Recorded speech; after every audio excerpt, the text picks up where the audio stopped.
bringing you the latest news from Monterey Athletics. This is the Plainsmen Fan Zone podcast from 100.7 The Score. Welcome back to the High School Fan Zone on a Monday night. Last Monday night, before we take a couple of weeks hiatus for the holidays, we'll be back on January 6th. I'm going to double check that that's the right date. Yes, January 6th. So I figured if we're going to wrap it up, we need to finish up with my guy Josh Davis here on Monday night. Still got Friendship, Lubbock Cooper, and Liberty coming on Wednesday, but for this LISD segment, I had to have you come in because I've seen you a bunch. Mm-hmm. Haven't been on with me here yet. I figured this was the right time to get you in. Yeah, and love getting this opportunity and getting the chance to come talk about our guys and our season and all the hard work they're putting in. I feel like I may wind up being in your team picture. I've seen you 3 or 4 times already. Tomorrow after school, if you want to swing by us when we're doing them. So, and like you, I had to wait on your football season to get over. Which, good luck or good for Judd and good for the Plainsmen football team.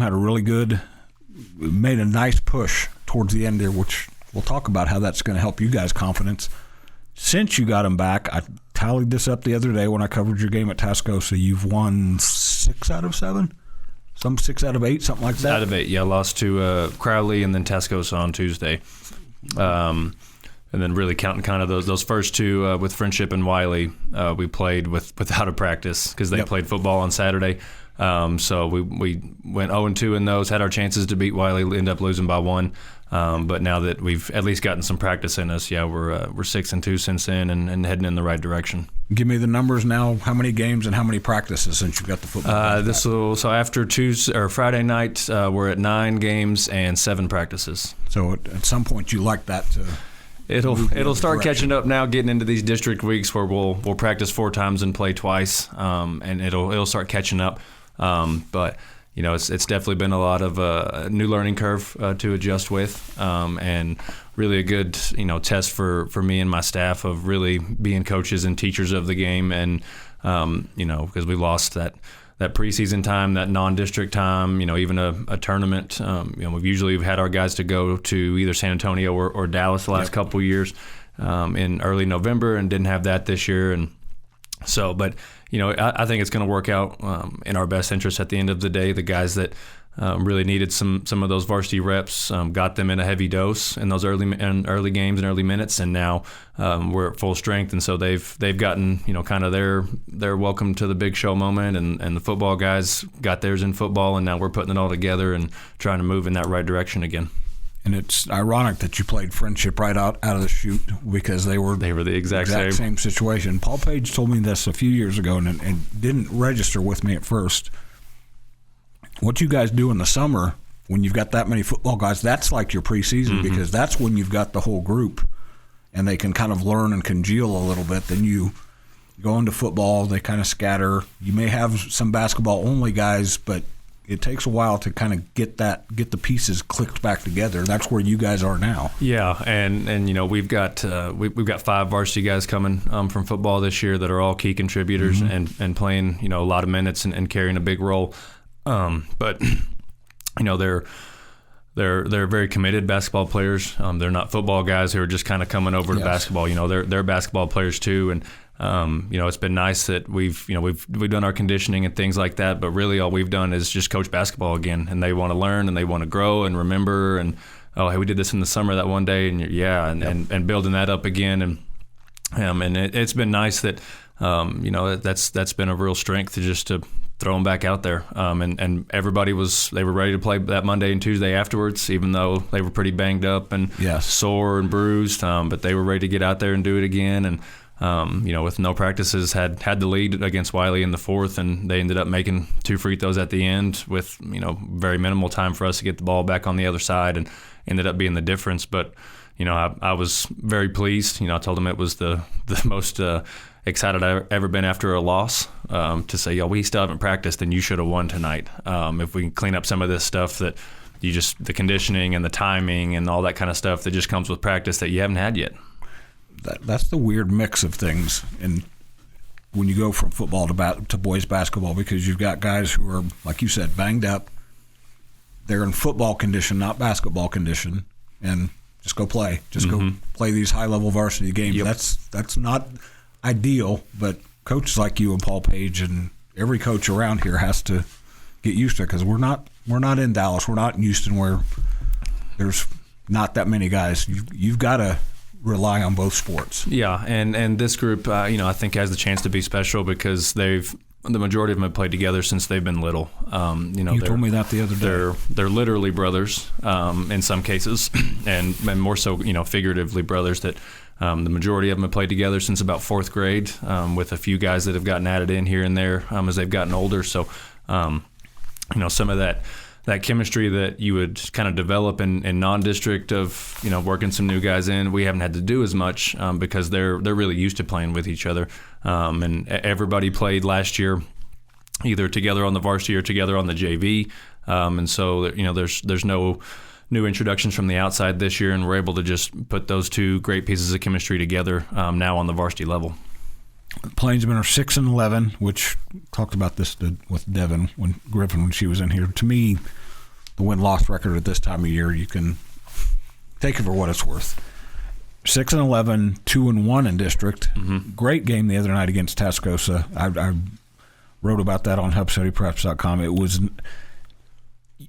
basically what I said is you guys, the only thing you didn't get out of it was a win. Mm-hmm. You to me, you marked a lot of things off, going pretty hostile environment, and did a lot of good things. The only thing that the scoreboard was the only thing that you didn't walk out happy with. Yeah, we got back to really some of what's made us successful. Tascosa loves to go up and down, and we do too. But being able to hold them to 57 points was a big reason we got to hang around for a night that we didn't shoot it well, especially at the rim. And really help ourselves out. But to be able to lean on that and know that, the defense travels a lot easier than the offense does, and knowing how many times we got to go on the road to some other hostile environments in the rest of our district schedule, that was a great thing to see. Have Tuesday off, and then Amarillo High comes to town for a Friday afternoon game because of Christmas break. And then I'm looking at the schedule. I have not typed in my Caprock skills yet. Who do you start with at the Caprock? Dallas Roosevelt. Dallas Roosevelt. So I didn't think it was Lubbock Roosevelt. No, sir. So it's not going. There's not going to be any let up for the Plainsmen. They came back from football and they jumped right in your district. We'll talk a little bit more about your district because, man, boys, girls, every sport. So Plainsmen Fan Zone on 100.7 The Score. We'll be back after this break. Keeping you up to date on the Monterey Plainsmen. This is the Plainsmen Fan Zone on 100.7 The Score. Welcome back into the middle segment of the Plainsmen Fan Zone on a Monday night. One more reminder reminder on two things tonight. Last show before January 6th, last Monday night show before January 6th will be on Wednesday night with Friendship, Lubbock, Cooper, and Liberty, and that is the format now since we're done with football. It's 2 nights a week on the high school fan zone. Monday night is the 4 LISD schools, so it's Coronado, Estacado, Lubbock High, and Monterey in that order every Monday night, 6 to 7:30. Wednesday night is Friendship, Lubbock, Cooper, and Liberty, 6 to 7 p.m. That's every week.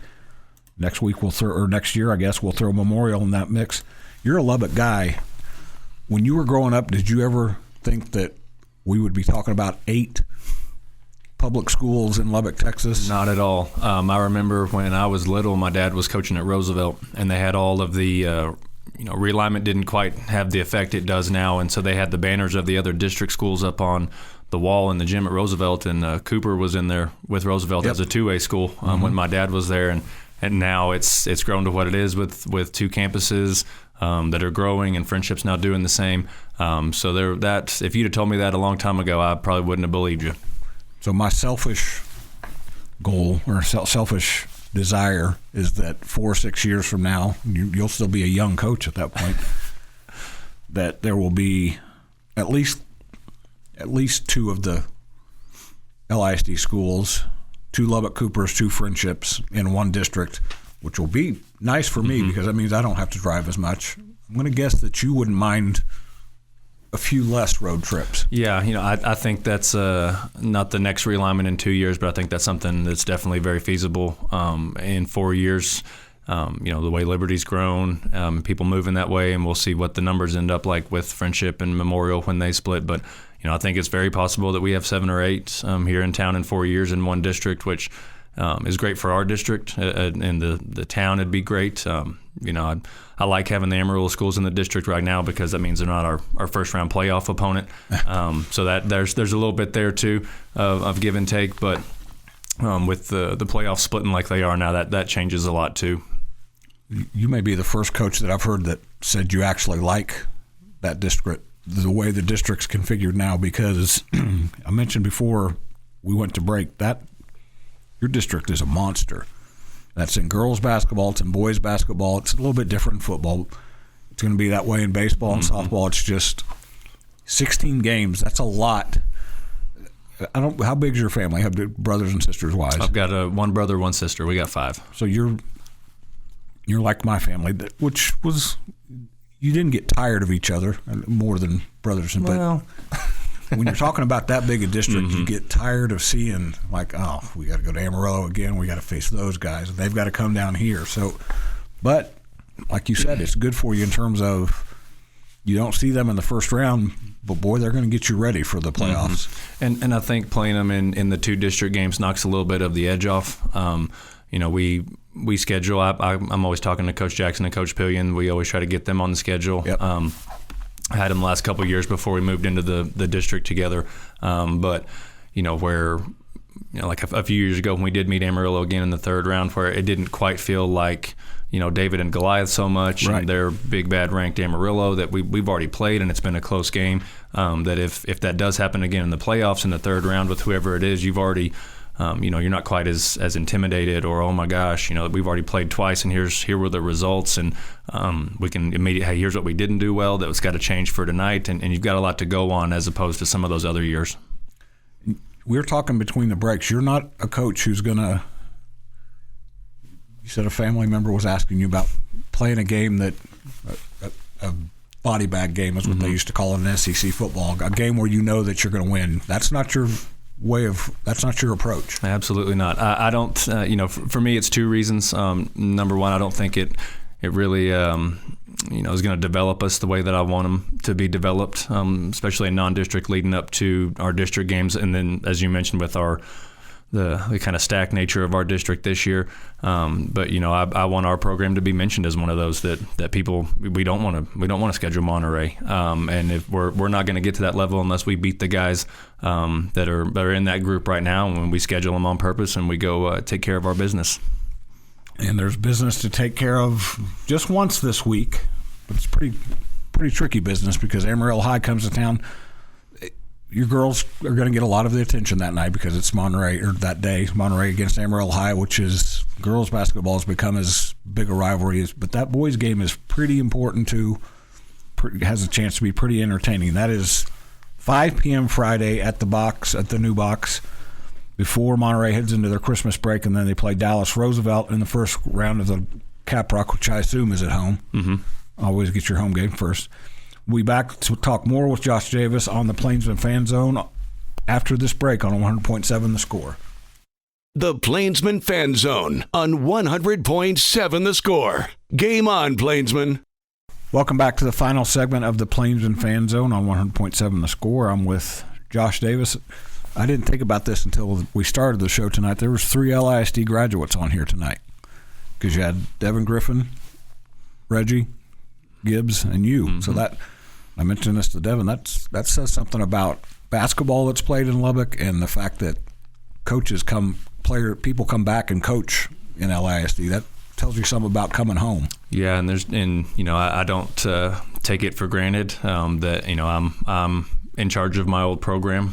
That it means even more to me to sit where I sit now as a former player and having been in the locker room as a player and now sitting on the other side of the hall as a coach, that it carries a little more weight and hopefully the program's carried on the way it should be from those years with Coach Self and Coach Rogers when I was around and some of those other great guys that we're honoring the tradition, all the great banners that are on the wall and players that we've had and we're continuing that on in the right way.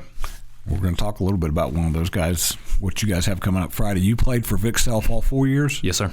Because I just actually spent some time with David Chapman today, who I know you know well, came after Vic Self and was at Monterey and has taken over for Robert Brashear, another LISD graduate, at All Saints, and has done a really good job there. There's good basketball all over Lubbock. I mean, you can't not find a good basketball team. If you're trying, you're going to find good basketball in Lubbock, Texas. Yeah, and it used to not be that way. I think a little bit. There was definitely some great, but there was definitely some bad too. There were some kind of levels, and it as the high school world works with graduation and things, it rotated plenty of years who that bad was. It's not always the same people, but.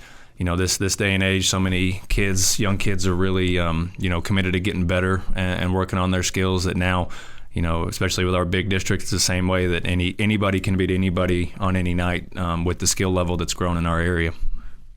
It's funny you say that because your game the other night went right down to the wire. Lubbock Cooper was on the road as well up in Amarillo, played Caprock, which has not had a good year, took them to the wire. So we've talked about this before. Lubbock High struggled at times, but Ernie Mims would always tell me it doesn't matter. They're going to find a way to play us off our feet. Lubbock High is going to beat somebody this year. May wind up beating a few more people because there is that pride that's built into playing somebody. We were talking between the breaks about you get to know each other so well. Even the kids from Amarillo and Lubbock get to know each other from seeing each other. So something.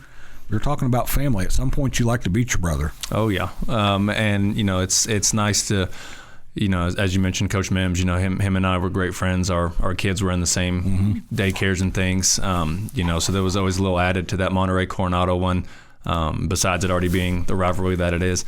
But getting to know some of these guys even more so now that are in even the Amarillo district and those guys and so yeah, you want to win to put the one on the right side of your record, but you also want to win to beat the other guy standing over there. Even he's a great guy and a great coach, but you still want to win. Oh yeah, you have to put that to the side a little bit.